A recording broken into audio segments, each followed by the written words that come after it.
From Montana's news leader, this is the MTN 530 News. Good evening and thanks for joining us on your Friday evening. I'm Russ Riesinger. It's something many in Billings are concerned about: crime. As the city has grown, so has the number of crimes being committed for the most part, and that trend continued in 2020. Today, the Billings Police Department released its annual report for the past year, and even though we were in a pandemic, criminals didn't take much of a break. Billings police were busy in 2020, again responding to more calls for the third straight year. Police were called out 96,473 times in 2020, up nearly 2,000 calls from the previous year. It was a particularly violent year in the Magic City, with homicides taking a big jump. Take a look here. Police investigated 16 homicides in 2020. That was up from just 3 in 2019 and 5 the year before. Now, 15 of them, 68%, were solved. Total aggravated assaults also jumping from 513 in 2019 up to 781 last year. Robbery offenses rose from 104 in 2019 up to 138 last year. And burglary offenses also on the rise from 585 in 2019 up to 738 last year. And motor vehicles continue to be a big target for thieves. After a drop in 2019, the number of stolen vehicles jumped to 858 in 2020, the highest number in at least 10 years. And those are just a few of the statistics in that report. Well, many crimes went up. Drug offenses dropped for the second straight year. Chief Rich St. John will be discussing the report and taking questions in a public Facebook Live event. That'll be next Tuesday evening at 6:30. Meanwhile, you can read the entire report right now on ktvq.com. The Montana House has endorsed a bill that would let the public ask for an election to change local health boards' actions. MTN's Jonathan Ambarian reports it's the latest in a series of bills this session aimed at putting boundaries around the authority of health boards and health officers. Montana House members voted 66 to 34 Friday in favor of Senate Bill 108. Supporters of the bill said the public needs to have a greater voice in local health orders. The bill would require an election if 5% of voters in a health board's jurisdiction sign a petition seeking to undo or amend their action. If a majority of voters approved the change, the board wouldn't be able to reinstitute the order. SB 108 is one of a number of bills introduced in the wake of COVID-19, when many Republican lawmakers say health restrictions were too stringent and harmful to businesses. They say this bill would ensure boards listen to the public.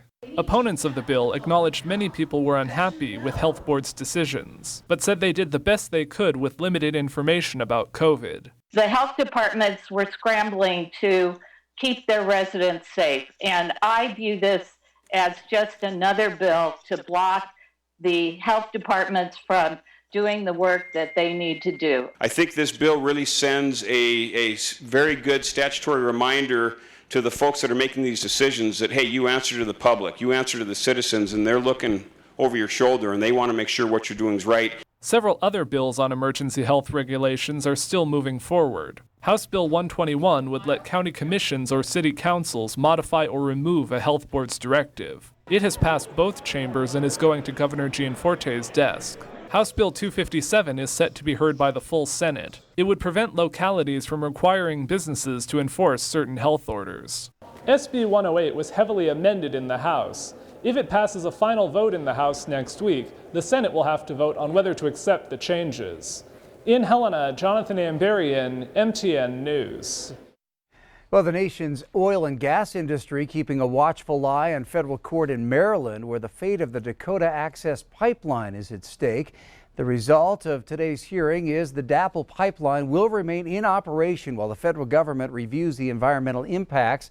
DAPL hauls some 570,000 barrels of Bakken crude oil each day to Midwest and Gulf Coast states. It's the largest pipeline serving the entire Bakken region. At the hearing, the U.S. Army Corps of Engineers recommended against shutting down the pipeline, leaving that decision to the court. Environmental groups and indigenous leaders have lobbied the Biden administration to temporarily shut off the oil. Instead, the president wants to allow the pipeline to operate while the Corps conducts a more complete EIS. During the pipeline's construction in 2016, climate activists and Native American tribes protested against DAPL for months, clashing at times with law enforcement. Eventually, the Trump administration authorized the pipeline's permit, and it began operating in 2017. Oil industry experts warned that U.S. crude markets will be disrupted if the primary link from the Bakken region is shut off. Starting on Monday, traffic on Main Street in the Heights will be delayed because of a project to repave and add improvements. The $7.75 million Main Street Billings Improvement Project will start at First Avenue North at Metro Park, move up Main to the intersection of Highway 87, Bench Boulevard, and Highway 312. Some of the work will be similar to what was recently completed on 27th Street. Crews will be paving at night. The project also includes constructing ADA-compliant sidewalk corners, replacing raised medians, upgrading storm drain grates, and traffic signal improvements. We do know there will be some impact on the Billings community and specifically the Heights community. And we are doing our best to sequence in a fashion to minimize that impact and get traffic flows through there as efficiently as possible, especially during those peak hours. The project's expected to be finished by the end of the year. Well, if you'd already packed up your skis or snowboard for the season, it might be time to break them back out. With recent snowfall and cooler days ahead, Red Lodge Mountain will be adding 2 bonus days to their season. It'll be next Saturday, April 17th, and next Sunday, April 18th. Red Lodge will have the lifts up and running from 9 a.m. until 4 p.m. And if you've purchased a pass for next season, you are able to use that for those bonus days. Up next on tonight's MTN 530 News here on Q2, an Easter miracle from Montana to Idaho and all the way to Arizona. The farming community comes together to rescue a Highland calf that was stolen. And in sports, a tradition unlike any other. We'll hear how one local golfer can practically call the Masters his home away from home. And coming up in weather, we're going to get warmer and then we're going to get cooler. I'll tell you more about it in just a couple of minutes.